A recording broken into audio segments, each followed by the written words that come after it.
சொல்லவும் இல்லை.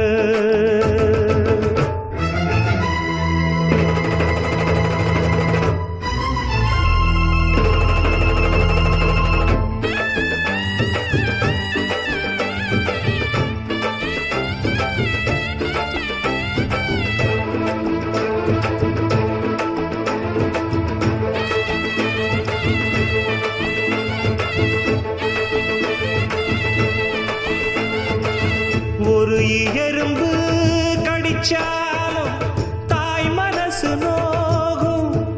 நீ பாய் விரிச்சு